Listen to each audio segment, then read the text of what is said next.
Howdy everyone, it's Brian again. Alright, so now I wanted to talk about my next, the next job that I went into. I said I went from Radioshack to Best Buy, but there was a small job in between that I worked at, and that was actually being a car salesman. It was a little rough, but it was great, amazing money to be honest.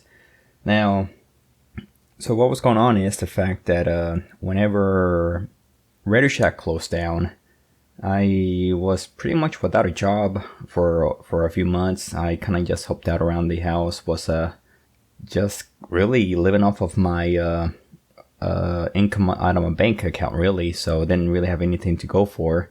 Looked around some different jobs. It was really hard for me to find a job around my local town because I do live in a small area, and opportunity is kind of hard to come by, really. So anyways, had some friends that worked at a car dealership and said like, hey Brian, how about you join us and sell some cars? And I told them I really don't know anything about selling vehicles, and they basically told me you'll learn on the way. So I took the job and worked there for several months.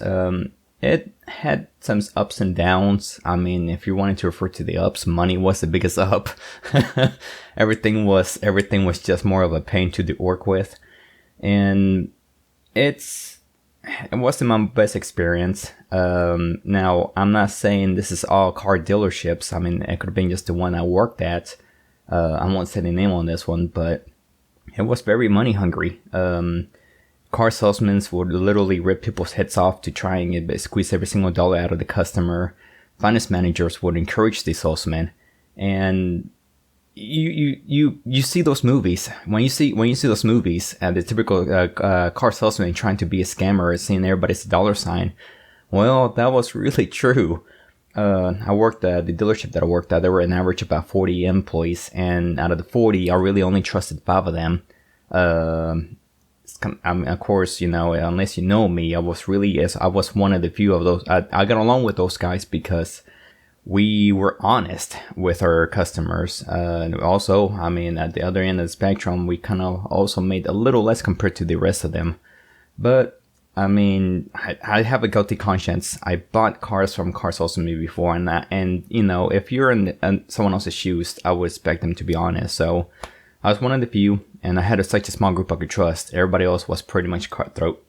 But other than the bad reviews on that, it was fun learning about vehicles. We would take all kinds of used vehicles in. I get to actually explore them. As far as like test driving, that was probably my favorite part of it. Sometimes I guess you could say that you wanted to know what a car feels like, so why not just jump in there and then take it for a little bit of a ride? And it was all really good and fun. I had a lot of experiences that came about in that situation. A lot of great stories, a lot of hilarious stories. One story to pitch out was that a customer walked up. There was no appointment. He was just browsing for a vehicle, and he was running a smaller car. I really can't remember what it was, but he was running a smaller car. And I walked up to him, helped him out, see what he needed help with. And he said, me and my girl, we just had a newborn, and they were holding a baby carriage with their new son.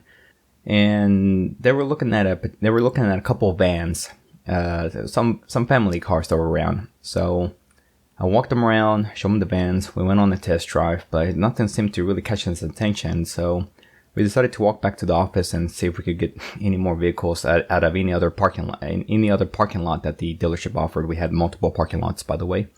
And as we were walking back to the office, he stopped me and said, "What's this right here?" And I said, "That's a 19 or early 2000. It was an early 2000 Mustang, standard too." So he said, "Can I drive this?" And I'm like, "Sure."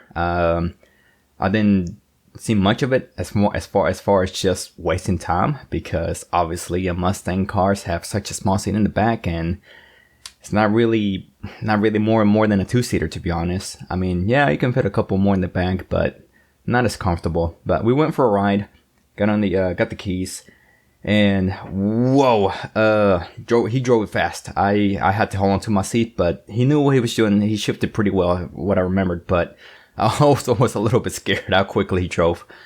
He would floor it, shift, and that thing picked up faster than I think I've driven a car before, to be honest. I mean, he was really excited about it. So anyways, finally got back to the park office. I was glad to actually be back alive, and I mean, I really mean it. He was really flooring it. But anyways, as soon as we got out of the car, he said, "I want this car," and I was a little shocked. And I'm thinking, like, family car? What happened to that situation? We back to the office. He talks to his girl, and they buy the car. They get in the car, and I felt bad for the kid because the kid in the cradle could barely fit in the back of the car seats. But off they drove, and I'm like, well, I'm not the one that made the choice. He's the one that drove it, and he's the one that fell in love with the car. So whatever the customer wants to actually go by. Opposite of that, this is more my cup of tea, but I'm more of a shy person when it comes to driving a car. That even if I'm not going to buy the vehicle itself, then it's not mine yet, so I don't want to drive it hard. So I'm just a little bit intimidated by that, regardless if it's like private party or a dealer. But I remember, for example, there'll be this one. I remember this couple was looking for a car for the girl, and this girl, she was in early 20s. I mean, she's driven before. She just came looking for like a new car. But anyways, we get in the car, we drive it off, and she's driving really slowly. She is really scared, and again, she probably had the same personality as I had, or maybe she just didn't feel comfortable yet because she didn't really get used to driving that. But I just remember that the parents were basically pretty much kind of trying to chew her out, be like, pick up, go on, let's go, let's reach the speed limit, let's take off, don't be scared. And I could say in the face, she was very intimidated. But anyways, just with so many different vehicles and different customers that I met up with, it was fun. I actually preferred, I 100% prefer to interact with customers as a salesman than compared to most of my coworkers, just because I interacted with them. But yeah, working with customers wasn't as bad as I expected.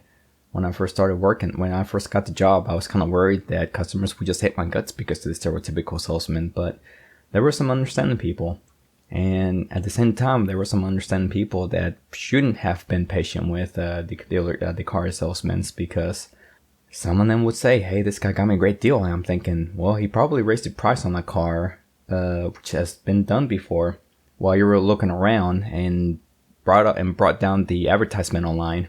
So, but I was really glad to run into some understanding people. There were some that had a lot of trust issues with me that I couldn't work with, which I understand. I mean, basically, I was just a car salesman, and just kind of went along with it. But, and again, maybe it was just that particular place. Maybe, I'm not saying the other dealerships are the same, but as far as being scummy, that definitely was the place for it.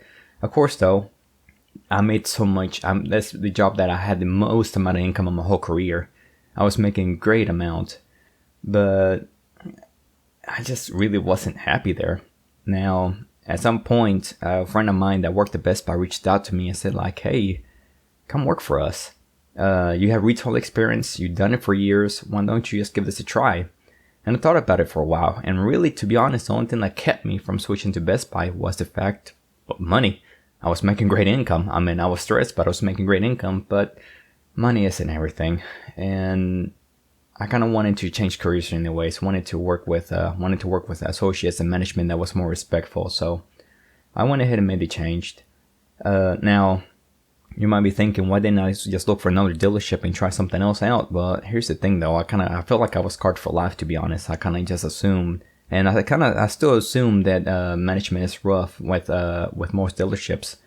But anyways, I went ahead and accepted the offer and went ahead and started working at Best Buy. And well, anyways, to prevent this from going any longer, I'll go on and call it to pause. And on the next podcast, maybe I can just go over my Best Buy experiences, just starting off and everything else. So, Anyways, thanks for listening.